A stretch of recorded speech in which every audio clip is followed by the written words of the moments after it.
Hello everyone, we're very happy to host Ray daSilva from Mobility Exchange. So Ray, everybody knows you, no need for a formal presentation, I guess. Yeah. But tell us a little bit more about what brings you to Italy and about your fantastic trip. Yeah, first of all, thanks for hosting me and for inviting me to your facility, a beautiful one here in Rome. My wife and I, before the pandemic started, we had a plan to immerse ourselves in different locations around the world. We are a worldwide business, after all. And we were hoping to spend up to a month in a particular location, really become locals and understand the culture a little bit. And at the same time, because ours is an online business, we thought we could keep up with our work. Of course, the pandemic threw a wrench and all that, and we couldn't make that happen. But now that things are opening up, travel is a possibility. We've been able to put those plans back into action. And I asked my wife, where to? And she said, Italy. Italy is the place to go. Yeah, so here we are, and it's been wonderful. It really has. Awesome. Which places have you been and which one is your preferred one? It's interesting because we wanted to make Rome our home base. In fact, I suggested that we spend our entire 28 days here in Rome. But along the way, we said, we're here, we're in Italy, we're in this beautiful country and with beautiful people. We should see some of the rest of it. So we've been to Florence. Oh, beautiful. And that took us into Tuscany, into places like Siena, where we learned about the horse racing, paleo, and many different cultural things. The wines in Tuscany, the Leaning Tower of Pisa, and we got to see all these wonderful things. We went to Milan, the business center and the greatest Duomo in the world, and we got to experience that, walk the grounds. And we went to Venice, which is like a storybook. Couldn't believe the scenes. Every corner we turned was a photograph and a postcard. So just wonderful. And I think if I could say to the Italians, you have a beautiful country, you have wonderful people, just get rid of the tourists for me, would you? Yes.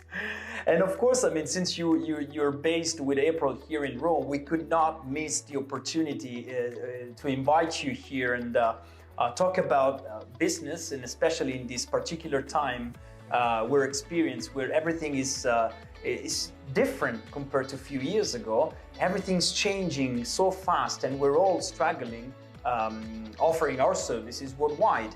What do you think at this stage would be the major risk for a company that does our job? It's a crazy situation right now. But one thing I will say is that as an industry, and I see that in the people that I've met here in Italy, companies like yours and others, is that there is a resilience, there is an ability to survive and adapt and innovate, even during very, very challenging times. And I think that's what I see going ahead as well. We're not done with the challenges. I think we have some serious challenges ahead of us. There are some major struggles in terms of the worldwide, the war that we're facing in certain parts of the world. There's the economy. We have inflation to deal with, and the logistics issues that we're dealing with on shipping lines and ocean freight availability and costs. We're not done with those things yet. So there are some things on the horizon related to these uncertainties, and even one that we talked about recently, which was the military global household goods contract. Even for those that are not involved in the military, watch that space because it can have ripple effects. This is a contract that may be worth over $20 billion over a 10-year span, and it puts the control of such a massive amount of business into the control of one company. Mm-hmm. It has a potential to change the environment, and it may cause some disruptions that we should all be watching out for. So if you're doing business planning and if you're looking at forecasting for the future, I would suggest you create a couple of scenarios based on factors like inflation, worldwide security, even the pandemic, which is not done with us. Look at all those scenarios and make sure that you have a contingency plan. Mm-hmm. Mm-hmm. We've done well so far. We can come out of this stronger, but you must plan for it. Very good advice. Thank you very much. And it's been a pleasure, to exchange thoughts and comments about the actual situation, the scenario we have here in Italy, which is, a tiny country compared to the US, of course. On the other end, we talked about risks now, but let's talk about opportunities. since you've been in this industry for a long time and you've been seeing a lot of companies all around the globe, what would be the major opportunities that you can foresee in the coming future? Yeah.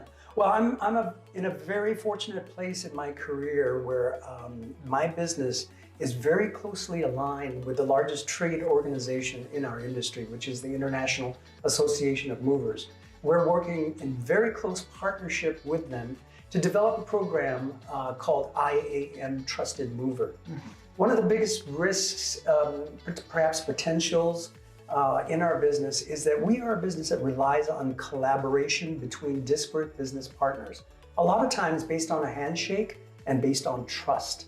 Yeah, it's not based on written contract. It's based on I trust you that you're going to handle my customer properly. I trust you that you will pay me. But at the same time, it's one of the biggest causes of friction and inefficiency in our business. I believe we have a strong opportunity working with an organization like the IAM to create a brand called IAM Trusted, where through code of ethics, a code of conduct, and an issue resolution system that promises to resolve disputes between trade members within a finite period of time. These will not drag out over months and months or years, waiting to get paid or waiting to get an argument settled. Our issue resolution system that we're proposing will bring these to a finite conclusion in a reasonable amount of time. So we're working on those mechanics, and the invitation to the industry is this: please get involved. This is your association, this is your industry. We can make it better together if we all contribute our ideas, and I think we have a wealth of experience and a wealth of great ideas. So Francesco, you too, I invite you to participate in this program.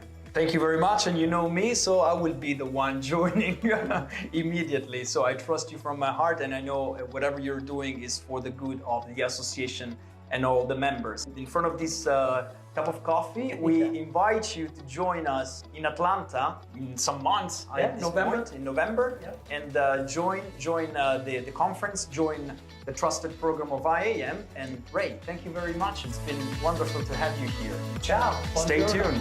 Buon caffè.